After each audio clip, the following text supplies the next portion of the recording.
Pokemon Fanfiction Readings presents Making My Way by Dragoness Bahamut. Teleport.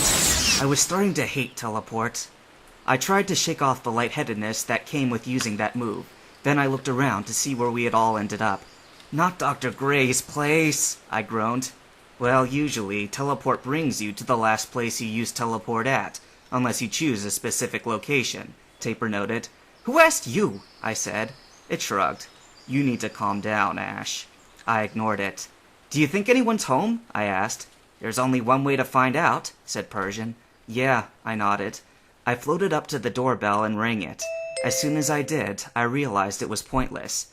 There's no one inside, I thought. How can you tell? Asked Pikachu. I can't feel anyone inside. I tested the doorknob. It gave way easily.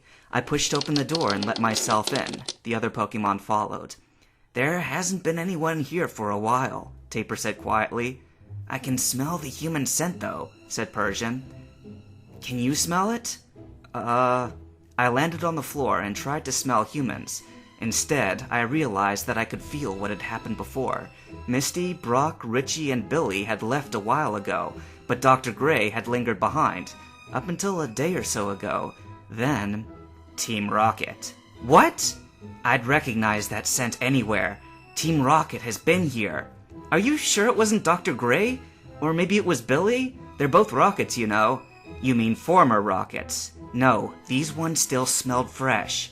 What do you think happened? Persian sniffed around some more. It's hard to tell, but I don't think he left willingly. You think something bad happened to him? I asked. Most likely. We have to help him! I looked back at Pikachu. I understood where he was coming from, but I wasn't sure if it was worth risking our necks to save Dr. Gray. He had been the one to create that, after all. Who is he? Said Bulbasaur. Dr. Gray? Yeah. Well, he's the guy who used to work here. He's a scientist, Taper explained. Okay. Charizard puffed. I say we leave him. We can't do that, said Pidgeotto. Right, Ash? Right, said Pikachu. I didn't like where the things were going. I didn't want to pay a visit to Giovanni. I just wanted to go home. It's decided then, said Persian. Let's go. I sighed. The 11 of us, me, Pikachu, Persian, Taper the Drowsy, Bulbasaur, Charizard, Squirtle, Kingler, Muck, Sandslash, and Magnemite, tried to head to Viridian somewhat inconspicuously. Once we reached the edge of town, I knew we couldn't make it much further as a group. Okay, you guys, we can't all storm in there together. Some of you are going to have to stay here. After a minute of sorting things out, I turned towards Viridian City. Okay, let's go. Charizard stopped us just as we were about to leave. Wait, Ash. Huh? I have a score to settle with Giovanni. Oh, okay. Let's go then. Goodbye, Ash, called Pidgeotto. Good luck, said Squirtle. You're gonna need it.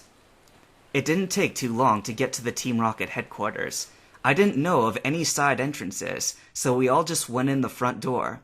I didn't bother to change into my human self, because it would probably be better if no one recognized me except for perhaps Giovanni and Dr. Gray. Of course, being a rare Pokemon inside a group of Pokemon thieves' hideout would have its disadvantages, but at least I'd be able to defend myself. Hey, look at all those Pokemon, James announced. I looked up to see none other than Jessie, James, and Meowth, all staring at us. Charizard growled. I don't like these guys. Neither do I, but we're gonna have to put up with them, okay? I said to them. What do you mean? Said Persian. You'll see. Hey, I recognize all those Pokemon, Meowth said suddenly. Hey, so do I, Jessie said. Yeah, that's that Charizard that used to belong to the boss after we stole it from that kid. And that Pikachu is definitely the twerp's. That's the boss's Persian, and that Drowsy belongs to the Toy, Meowth hissed. What about that other thing? Jessie asked. Thing? Hey, it's that little white cat thingy that saved us from that other big... I noticed that my comrades were staring at me, not to mention everyone else in the room. I cleared my throat. Excuse me, but do you know where Dr. Gray is? What are you doing? Said Pikachu. Just trust me. I don't know if that's a good idea, said Pikachu. I didn't know if Pikachu was talking about asking about Dr. Gray or trusting me, and I decided it was best not to find out. Dr. Gray? Meowth asked. You mean that loony they brought in here a while ago? Yeah, that's probably him. We're not allowed to tell anyone that information, Meowth declared, crossing his arms. Tell us, Meowth, said Persian, or else. Is that a threat? Meowth asked snidely. I'm sure you realize that I've got much bigger threats than you guys could ever come up with. And what's that? I'll tell the boss about you guys. I'm sure you'd all enjoy that. Meowth, aren't we supposed to tell him that anyway? Jessie asked. Shh, Meowth shushed her. Thanks, but no thanks. We gotta get going, I said. You ain't going nowhere, Meowth screeched. I'm telling the boss right now. Yes, sir, James said. He then ran off down the hallway towards the boss's office. We're in trouble, I commented. No kidding, Taper agreed. Trouble, said Persian. Have you forgotten who I am? I know a way. You do? This is my old hunting ground. I'll track down that mouse. What? Said Pikachu. No offense. I sure hope not, Pikachu said grudgingly. You're not going anywhere, Meowth interrupted.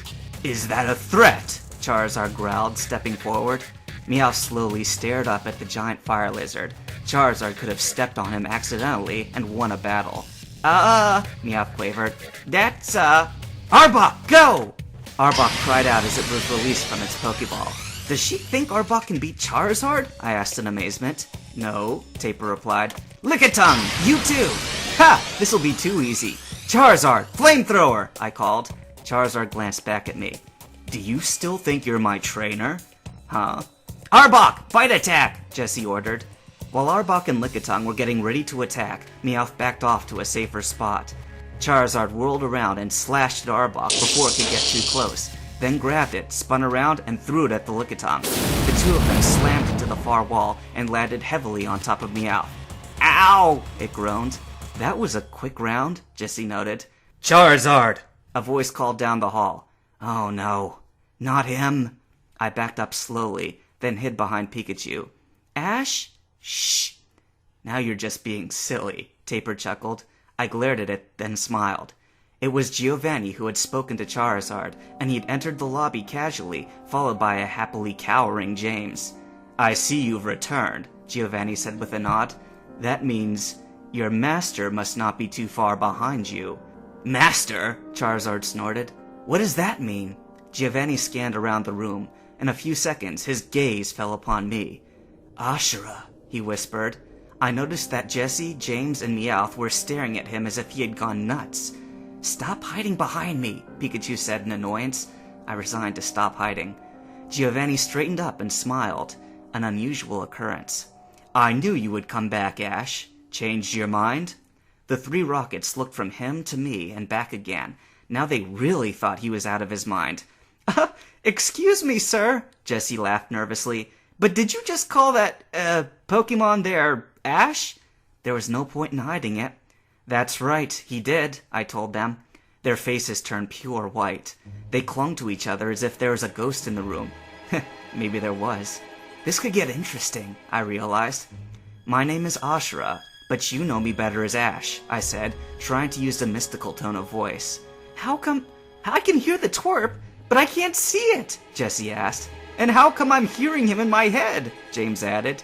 You nitwits! He's standing right there, Giovanni said, pointing at me.